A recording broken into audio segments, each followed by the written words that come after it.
예수님께서 이제 5장에서 6장으로 넘어오시면서 디베랴 바다 건너편으로 가셨다라고 오늘 성경 1절에서 기록을 하고 있습니다.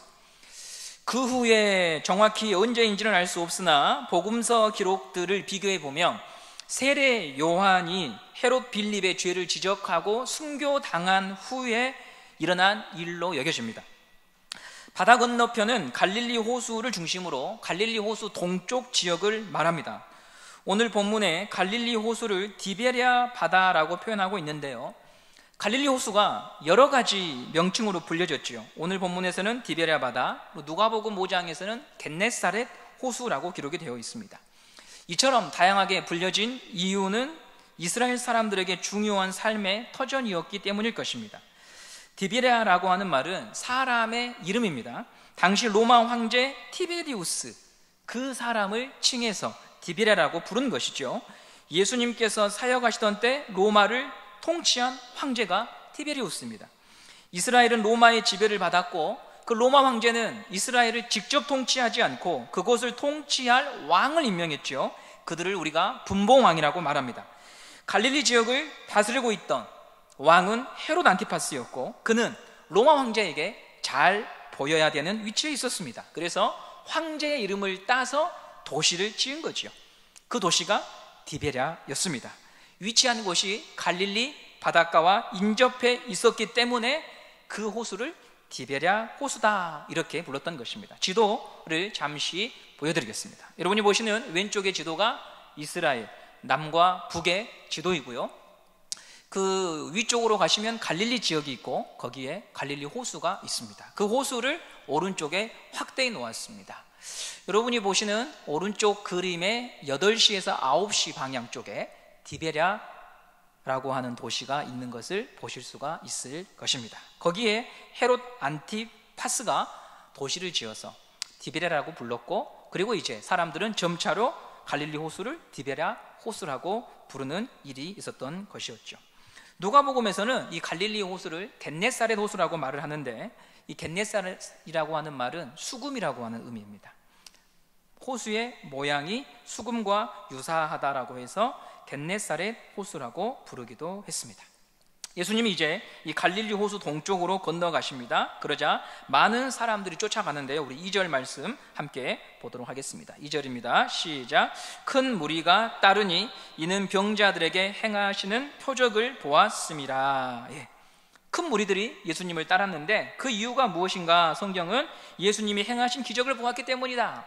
요한복음 5장에서 38년 된 병자를 고치신 것을 비롯해서 왕의 신하의 아들을 고치신 것들, 예수님의 이 기적을 보고 사람들은 눈이 동그랗게 커졌습니다. 그 광경에 매혹되어서 예수님을 따라간 것입니다. 그런데 이 무리들 중에 다수가 다 중도에 탈락합니다. 예수님을 쫓는 것에서 이탈합니다. 우리 6장 66절 말씀을 함께 보도록 하겠습니다. 시작. 그때부터 그의 제자 중에서 많은 사람이 떠나가고 다시 그와 함께 다니지 아니하더라. 오늘 시작에서는 많은 무리들이 예수님을 쫓아갔는데요, 결국에는 많은 사람들이 다 떠나가 버립니다. 왜 떠나갔을까요? 내가 원하던 예수가 아니더라. 그들 중 다수가 예수님을 믿되 내가 원하는 예수를 찾고 있었습니다. 그래서 하나님이 보내신 예수님은 마음에 들지가 않은 거예요. 여러분, 오늘 우리가 예배하면서 믿고 따라야 될 예수는 내가 원하는 예수가 아니라 성경에서 말하는 예수여야 합니다. 고난받으시고 부활하시고 하나님의 말씀에 전적으로 순종하시고 인간의 몸을 입고 오셔서 우리 곁에서 3년간 공생의 사역을 하시고 십자가에 못 박혀 죽으신 예수, 그분이 우리의 구원자이십니다. 내가 원하고 내가 생각하는 예수를 믿는 것은 예수님을 믿는 것이 아니라 자기 생각과 자기 신념을 믿고 사는 거고 자기를 숭배하는 것이죠. 이런 식으로 가면 사람은 종교 생활의 횟수가 길어질수록 더 완고해지고 강팍해질 수밖에 없습니다. 왜냐하면 예수를 믿는 게 아니라 누굴 믿냐면 나를 믿기 때문입니다. 성경을 많이 읽었는데 사람이 안 변해요.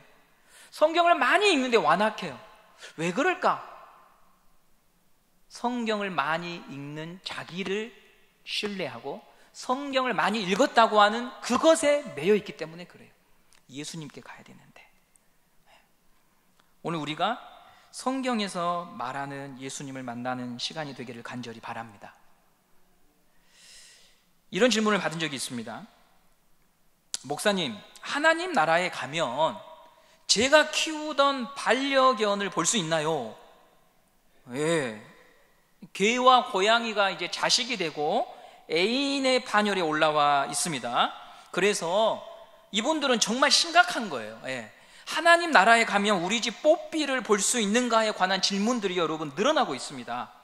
예전에는 없던 질문들이죠. 아마 어르신들은 손살이 치실 거예요. 그죠? 지금 뭔 소리 하냐고, 지금. 뭔 소리 하냐고. 그 개 땡땡, 고양이 뭔 소리 하느냐. 질문하고 답하면서 제가 한 가지 깨달은 게 있어요. 개를 집에서 키우는 사람들은 천국에 뭐가 있냐고 물어본다고요? 개가 있냐고 물어봐요. 고양이를 키우는 사람들은 천국에 뭐가 있냐고 물어봐요? 고양이가. 뱀을 집에서 키우는 사람들은 목사한테 뭘 물어볼까요? 뱀이 있습니까? 주님. 주님이란다. 목사님. 그렇게 질문한다는 거예요. 그래서 제가 그 질문을 곰곰이 생각하면서, 야, 사람들은 천국도 자기 생각대로 펼쳐진 나라야, 천국이. 만약 여러분 가족 중에 뱀에게 물려서 죽은 사람이 있다고 해봅시다. 그 사람이 가야 되는 천국은, 생각하는 천국은 뱀이 있으면 돼요, 안 돼요? 만약에 뱀이 천국에 있다고 한다면 가겠어요, 안 가겠어요? 절대 안 간다고 할 거 아닙니까? 만약에 우리가 생각하는 대로 그려지는 천국이라고 한다면 거기는 천국이에요, 아니에요? 나에게는 천국일 수 있지만 누군가에게는 천국이 아닌 거예요. 그래서 신앙생활은요, 내가 믿고 내가 생각하고 내가 좋아하는 게 아니라 성경이 말하는 자리로 돌아오는 게 믿음이에요. 하나님의 말씀이 뭐라고 말하느냐가 믿음이지, 내가 볼 때는 이래야 되라고 하는 것은요, 아직도 누굴 숭배하는 거냐면 자기 자신을 숭배하고 있는 거예요. 우리는 바르게 예배함으로 하나님의 말씀이 무엇을 말하는가를 듣고 믿는 자리로 가야 되겠습니다. 들은 풍월이 아니라, 내가 인생을 살아보니 이게 아니라 하나님의 말씀이 그러하니 저는 이 말씀이 진리인 줄 믿습니다. 이 자리로 우리 모두가 가야 될 줄 믿습니다. 예수님은 산에 올라가셨습니다. 3절 말씀을 함께 보도록 하겠습니다. 3절입니다. 시작. 예수께서 산에 오르사 제자들과 함께 거기 앉으시니, 예수님이 산에 올라가셨고 거기에서 앉으셨다라고 말합니다. 산에 올랐다고 하는 것은 구약의 인물을 염두한 행동인데요, 바로 모세입니다. 모세가 시내산에 올라가서 하나님을 뵙고 말씀을 받아오지요. 그리고 내려와서 백성들에게 말씀을 전해요. 반면에 예수님은 오늘 그 모세와 같은 행동을 하시지만 하나님께 말씀을 받는 게 아니라 예수님 자신이 곧 말씀입니다. 그분이 말씀하시는 것이 하나님의 말씀입니다. 그리고 오늘 이 사건이 이루어진 시기가 언제냐면 6월절이 가까운 날이라고 말을 합니다. 우리 4절 말씀을 함께 보겠습니다. 4절입니다. 시작. 마침 유대인의 명절인 6월절이 가까운지라. 6월절은 이스라엘이 이집트에서, 애굽에서 구원받은 광복절입니다. 모세가 리더가 되어 이스라엘을 이끌고 나왔습니다. 6월절이 가까우면요, 이스라엘은 민심이 점점 달아올라요. 마치 한일전처럼 후끈해지는 거예요.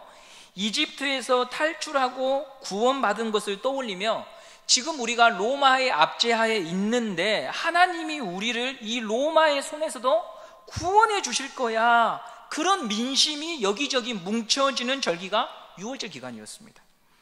큰 무리들이 지금 예수님을 쫓아온 이유도, 이 6월절에 예루살렘으로 가는 게 아니라 예수님을 쫓아온 이유도, 저 사람이 우리가 그렇게 바라는 로마의 압제에서 구원할 사람이 아닐까 하는 바람 때문에 쫓아온 거예요. 그날 몰려든 사람들은 남자만 5,000명이었다고 말합니다. 그래서 우리는 추정하지요. 여자와 아이들까지 합하면 10,000명이 훌쩍 넘겠구나. 그 수많은 사람들이 예수님을 따르기 위해서 모여들었구나. 만일 사람들이 여러분을 다들 주목하고 여러분을 향해서 전 당신을 믿어요, 당신은 우리의 염원을 이루어줄 사람입니다, 당신이 아니면 안 됩니다, 이렇게 한 10,000명이 되는 사람이 여러분 앞에 나와 있다면 여러분은 어떻게 행동을 하시겠습니까? 아마 인기와 권력에 취하게 될 거예요. 다 나를 원하는구나, 다 나를 바라보는구나 하며 그 권력에, 그 많은 사람들의 열광에 도취될 거예요. 그리고 저 무리들이 끝까지 나를 바라보도록 만들기 위해서 뭐라도 하려고 할 것입니다. 이 힘을 이용해서 내가 꿈꾸고 목적하는 것을 한번 해보고 싶어하는 마음이 생겨날 것입니다. 지금 상황은 어쩌면 예수님에게는 절호의 기회입니다. 지금도 우리가 사람 10,000명 모으는 거 쉽지 않는데요, 이 당시에 10,000명이 모였다고 하니 예수님이 뭔가 해볼 수 있는 좋은 기회 아니겠습니까? 자발적으로 모여든 이 사람들을 이용해서 예수님의 목적을 이룰 수 있을 거예요. 그런데 예수님의 태도는요, 정말 사뭇 다릅니다. 5절 말씀을 함께 보도록 하겠습니다. 5절입니다. 시작. 예수께서 눈을 들어 큰 무리가 자기에게로 오는 것을 보시고 빌립에게 이르시되 우리가 어디서 떡을 사서 이 사람들을 먹이겠느냐 하시니. 큰 무리를 보시면서 빌립에게 한 가지 질문을 하시는데요, 무슨 말씀을 하시냐면 우리가 저들을 어떻게 먹일 수 있을까? 저들을 먹을 것, 저들의 먹을 것을 걱정하셔요. 그들의 필요를 살피세요.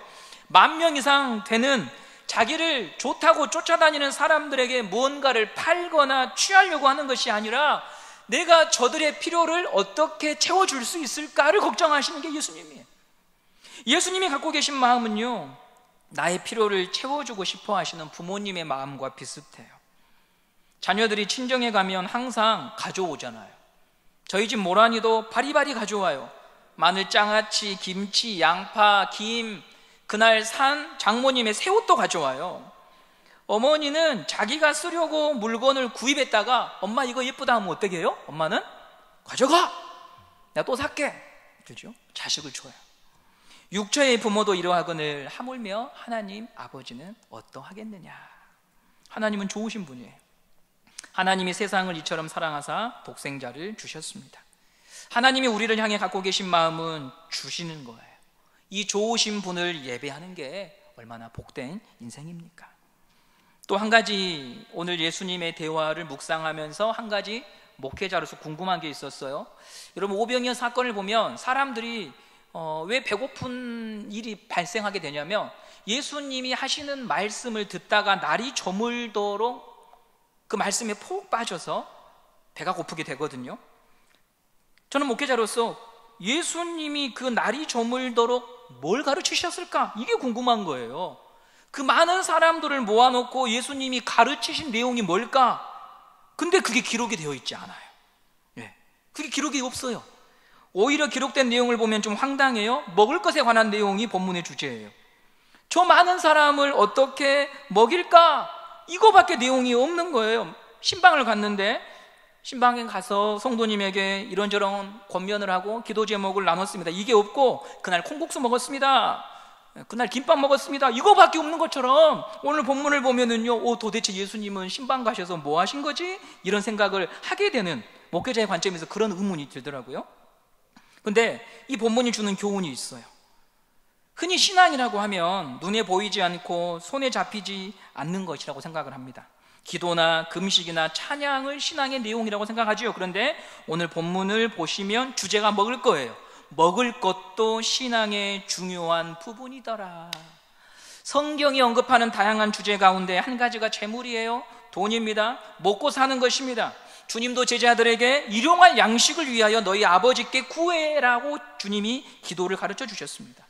육체적인 필요를 채우고 사는 것, 그것도 믿음의 한 부분이고 신앙의 한 부분이라고 하는 것이죠.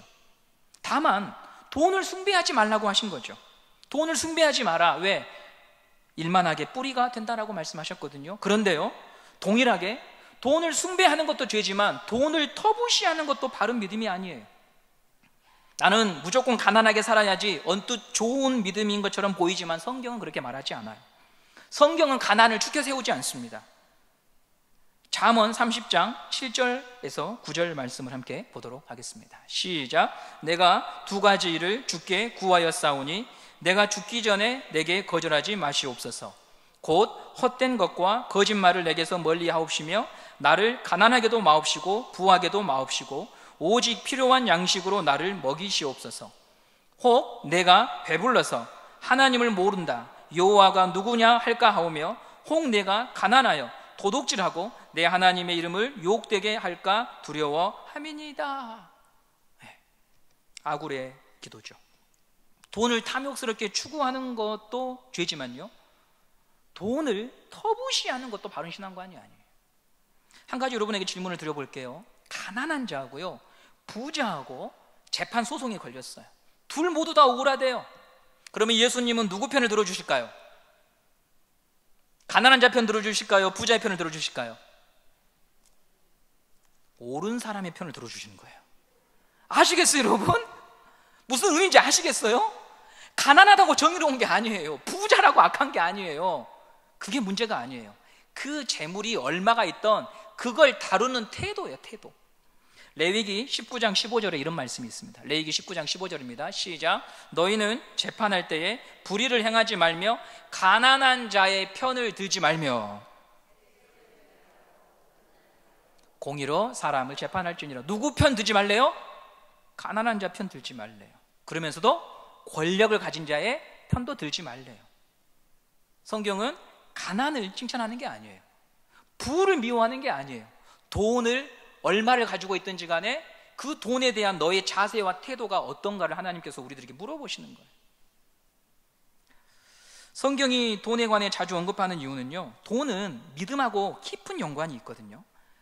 한 사람에게 믿음이 있어요. 그런데 믿음은 눈에 보이지 않아요.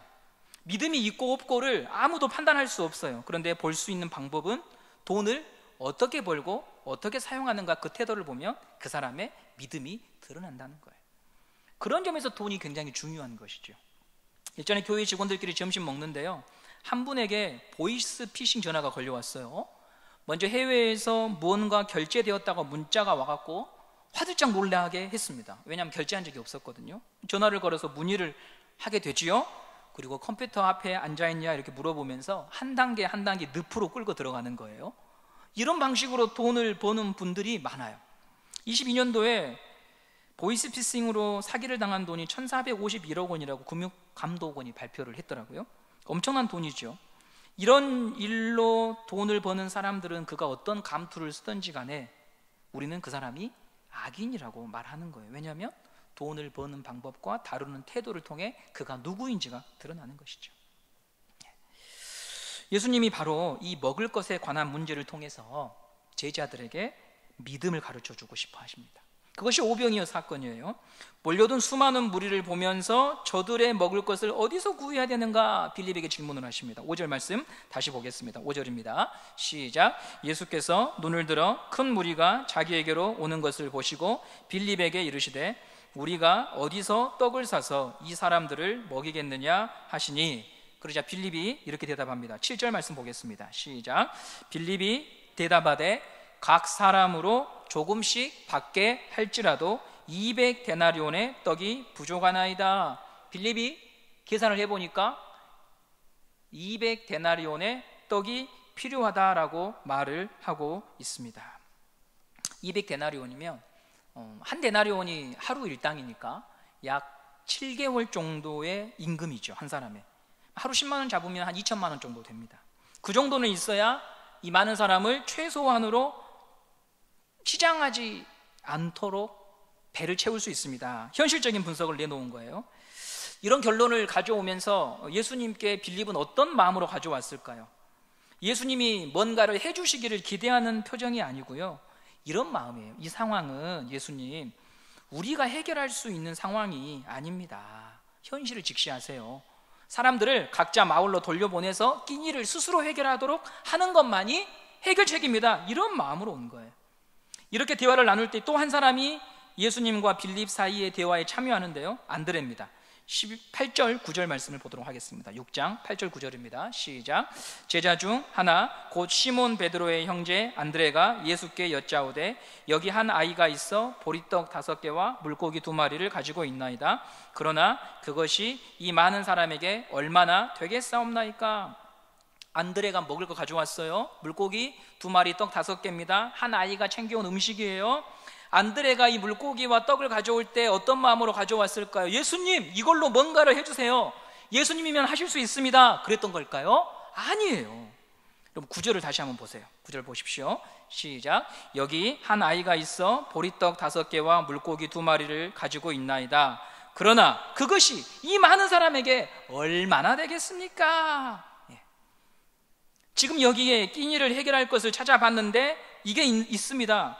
그런데 예수님, 이거 갖고 뭐 하겠습니까? 그 말이에요. 그 마음으로 온 거예요. 모두 다 이 상황을 바라보는 시각이요, 부정적인 거예요. 빌립은 이 무리를 먹이기 위해 필요한 떡의 양을 말했고, 안드레는 지금 가지고 있는 떡의 양을 말하면서 둘 다 예수님을 압박하고 있습니다. 압박하고 있어요. 못합니다. 예수님은 제자들에게 사람들 앉혀라 말씀하십니다. 그리고 떡을 가지시고 하나님께 감사의 기도를 들으시고 제자들에게 나눠주시라고 말씀하십니다. 이 많은 군중을 먹이는 게 불가능하다라고 제자들이 말했는데 예수님은 원 없이 먹여주십니다. 11절 말씀 함께 보겠습니다. 11절입니다. 시작. 예수께서 떡을 가져 축사하신 후에 앉아있는 자들에게 나눠주시고 물고기도 그렇게 그들이 원대로 주시니라. 이렇게 먹고 남은 음식이 12바구니였다라고 우리는 알고 있습니다. 그러면 결론적으로 주님께서 오늘 이 사건을 통해서 우리에게 무엇을 말씀하고 싶으신 걸까요?